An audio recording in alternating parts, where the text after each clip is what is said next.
ये बात मैं पूरी जिम्मेदारी के साथ कह रहा हूं कि इस्राएल के प्रधानमंत्री बेंजामिन नेतन्याहू हार गए हैं, क्योंकि नेतन्याहू नहीं चाहते थे कि आज का दिन आए। नेतन्याहू नहीं चाहते थे कि दोनों ही खेमे अपने अपने बंधकों को रिहा करें। और आज जो तस्वीरें सामने उभर कर आई हैं ना दोस्तों, उन्हें देखने के बाद मेरी आंखों में आंसू थे, दोनों ही पक्षों की तरफ से। जी हां, हमास ने 3 इस्राएली महिलाओं को रिहा किया, उसकी हम चर्चा करेंगे। ये तस्वीरें जो हैं निहायत ही इमोशनल हैं, मगर सबसे पहले मैं आपको लेकर चलना चाहूंगा फलस्तीन के एक इलाके में। एबीसी न्यूज की यह रिपोर्ट देखिएगा। 90 फलस्तीनियों को इस्राएल को रिहा करना पड़ा है। पहली बार गजा में इस्राएली सेना की बंदूकें, उनके गोले नहीं बोल रहे हैं, उनकी आवाजें सुनाई नहीं दे रही हैं, और यह नेतन्याहू की हार है। देखिए दोस्तों, किस तरह का जश्न फलस्तीन में मनाया जा रहा है आपके सामने। Well, there's an absolutely crazy scene here. These are the first buses with the first Palestinian prisoners freed in this deal. You can see people flying Hamas flags. There's an absolutely huge crowd welcoming these women and young men, the first prisoners freed in this deal, back into the West Bank. The crowd stretching right across this area, and they've made a very short journey, these buses, from an Israeli prison just down the road. But you can see people on top of the buses, massive crowds right down the street. People are celebrating this moment in the West Bank tonight. आज आपको अंत तक मेरे साथ रहना पड़ेगा इस बड़े कार्यक्रम में दोस्तों, क्योंकि दिल को छूने वाली कई तस्वीरें सामने उभर कर आई हैं, न सिर्फ गजा से बल्कि इस्राएल से भी। मगर सबसे पहले दोस्तों, 2 मासूम लड़कियों का एक वीडियो मैं आपको दिखाना चाहूंगा। इस वीडियो में आप आंसू भी देखेंगे और दिल को छूने वाली मुस्कान भी। एक छोटी सी लड़की अपने घर वापस आती है। आज उनके अब्बा जिंदा नहीं है। वो कहती है कि मेरे पिता शहीद हो गए, मगर फिर उसी वीडियो में आप देखेंगे किस तरह से उसकी बहन मुस्कुराती है। यानी कि मायूसी तो है, दर्द तो है, मगर इस दर्द के बीच में, इस अथाह दर्द के बीच में उम्मीद की एक मासूम सी किरण भी है। मैं चाहूंगा आप इस वीडियो को देखें दोस्तों, क्योंकि जब मैंने पहली बार इस वीडियो को देखा था तो मेरी आंखों में आंसू थे। देखिए।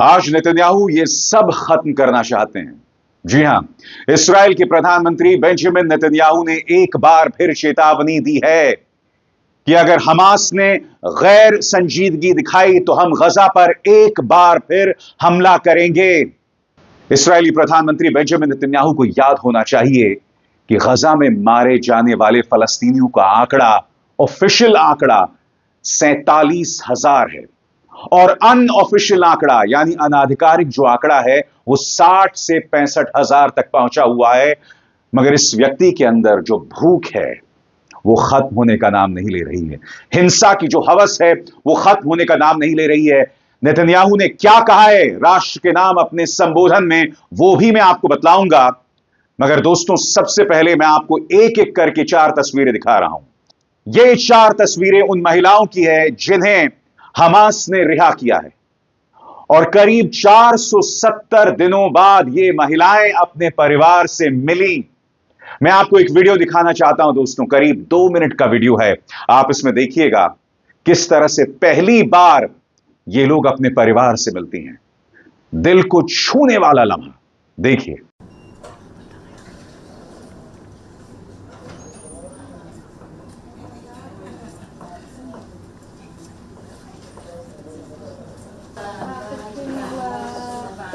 שהגעתי, אנחנו כבר מחכה לה.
בשנייה לא הצלחנו.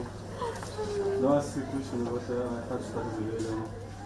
אין יום שלא חשבנו עליך, עשינו הכל מבוקר עד הלילה רק להחזיר אותך אלינו.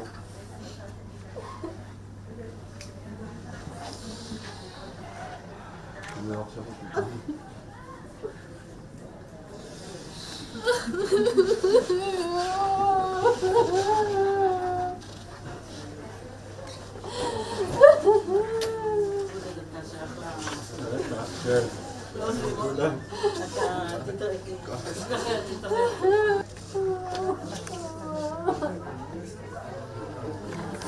इस तरह की खुशियों के खिलाफ है बेंजामिन नेतन्याहू, क्योंकि नेतन्याहू जानते हैं कि अगर यह युद्ध रुक जाएगा तो उनका अपना वजूद खतरे में है। हो सकता है कि 10 साल के लिए उन्हें जेल में जाना पड़े, क्योंकि इस वक्त इस्राइल में उनके खिलाफ जो है भ्रष्टाचार को लेकर वहां की जिला अदालत में केस चल रहा है। इसीलिए एक बार फिर इस्राइल के प्रधानमंत्री बेंजामिन नेतन्याहू ने राष्ट्र के नाम अपने संबोधन में कहा है कि यह जो युद्ध विराम है वो अस्थायी है, टेम्पररी है, और मैं जब चाहूं हमला बोल सकता हूं। सबसे पहले मैं आपको बतलाना चाहता हूं कि नेतन्याहू ने राष्ट्र के नाम अपने संबोधन में क्या कहा है, आपके स्क्रीन पर। इस्राइल के प्रधानमंत्री बेंजामिन नेतन्याहू ने कहा कि अगर हमास के साथ युद्ध विराम के दूसरे चरण के लिए बातचीत विफल हो जाती है तो इस्राइल हमास के खिलाफ फिर से युद्ध शुरू करने के लिए तैयार है। इस्राइल और हमास के बीच रविवार 19 जनवरी से युद्ध विराम समझौते का पहला चरण लागू हो रहा है। इससे कुछ घंटे पहले टेलीविजन पर प्रसारित अपने भाषण में बेंजामिन नेतन्याहू ने कहा कि युद्ध विराम अस्थायी है और इस्राइल गजा पर फिर से हमला करने का अधिकार रखता है। उन्होंने कहा कि इसके लिए उन्हें अमेरिका के नवनिर्वाचित राष्ट्रपति डोनाल्ड ट्रंप का भी समर्थन हासिल है। युद्ध विराम समझौता होने के बाद भी नेतन्याहू को कई स्तर पर दबाव का सामना करना पड़ रहा है, जिसमें बंधक बनाए गए सभी लोगों की रिहाई की मांग करने वाले हजारों लोग शामिल हैं। और आपके सामने दोस्तों ये जो आप तस्वीर देख रहे हैं, ये तेल अवीव की तस्वीर है, शनिवार और रविवार की। हजारों की तादाद में लोग एक बार फिर सड़क पर उतरे। इन लोगों का आरोप है कि बेंजामिन नेतन्याहू की गलतियों की वजह से कई लोग मारे गए। उनका यह भी कहना है कि अगर बेंजामिन नेतन्याहू ने जल्दबाजी ना की होती, बेंजामिन नेतन्याहू ने अपनी जान बचाने के लिए देश पर यह युद्ध ना थोपा होता तो कई सैनिक जिंदा होते। ये लोग क्या कह रहे हैं आपकी स्क्रीन पर। शनिवार शाम को हजारों प्रदर्शनकारियों ने तेल अवीव में इकट्ठा होकर सरकार से मांग की कि वो युद्ध विराम के पहले चरण में अन्य बंधकों की रिहाई सुनिश्चित करें। बंधकों और लापता परिवारों के फोरम की सदस्य ग्याल अलकाले ने समाचार एजेंसी रॉयटर्स को बताया, हम 200 सैनिक और 10 से ज्यादा बंधकों की जान बचा सकते थे। उन्होंने कहा कि लोग बेवजह मारे गए क्योंकि सरकार कोई फैसला नहीं ले रही थी और ट्रंप का इंतजार कर रही थी। इस वक्त इस शख्स पर बिल्कुल भी एतबार नहीं किया जा सकता, क्योंकि युद्ध विराम की घोषणा होती है और उसके बाद कम से कम 120 फलस्तीनी मारे जाते हैं। जी हां, आतंकवादी ठिकानों पर हमला करने के बहाने यह शख्स जो है एक बार फिर बेकसूर फलस्तीनियों पर निशाना साध रहा है। मगर शुक्र है रविवार से गोलीबारी बंद है, बंदूकों की आवाज नहीं आ रही है, बम गोलों की आवाज नहीं आ रही है और यही वजह है कि लोगों में इस तरह का जश्न दिखाई दे रहा है।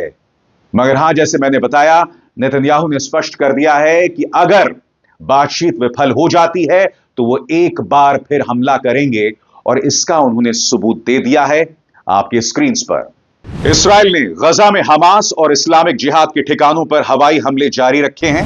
हमास के अधिकारियों का कहना है कि बुधवार को समझौते की घोषणा के बाद भी 120 से ज्यादा लोग मारे गए हैं। अगले कुछ हफ्तों में 1890 फलस्तीनी कैदियों के बदले में 33 बंधकों को रिहा किया जाएगा, यानी 33 इस्राएली बंधकों को रिहा किया जाएगा। समझौते की शर्तों के मुताबिक इस्राएल गजा से अपनी सेना को वापस बुलाना भी शुरू कर देगा और युद्ध विराम के बाद कई लोग राहत महसूस कर रहे हैं। सबसे ज्यादा राहत महसूस कर रहे हैं गजा के पत्रकार, क्योंकि आप जानते हैं दोस्तों, जब से यह युद्ध शुरू हुआ है, जब से इस्राएल ने गजा पर हमला शुरू किया है, कई फलस्तीनी पत्रकार मारे गए और उन्होंने नमाज अता करके खुदा का और हालात का शुक्रिया अदा किया। देखिए।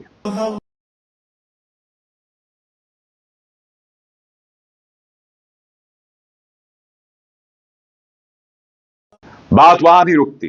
दुनिया भर में इस युद्ध विराम के लिए पूजा अर्चना की जा रही है और इस्राएल के खिलाफ भी नारे लगाए जा रहे हैं। सबसे पहले दोस्तों देखिए ये वीडियो जो न्यूयॉर्क से सामने उभर कर आ रहा है।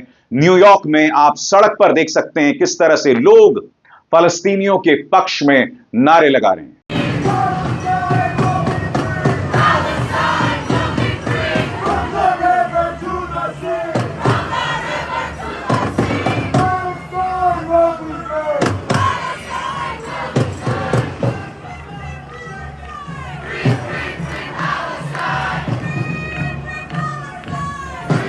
जहां न्यूयॉर्क में कुछ गिने चुने लोग ही सड़क पर उतरे होंगे, स्कॉटलैंड के लोग, जी हां, स्कॉटलैंड के लोगों ने एक स्वर में फलस्तीनियों के प्रति अपने समर्थन का ऐलान किया है। देखिए स्कॉटलैंड में क्या हो रहा है।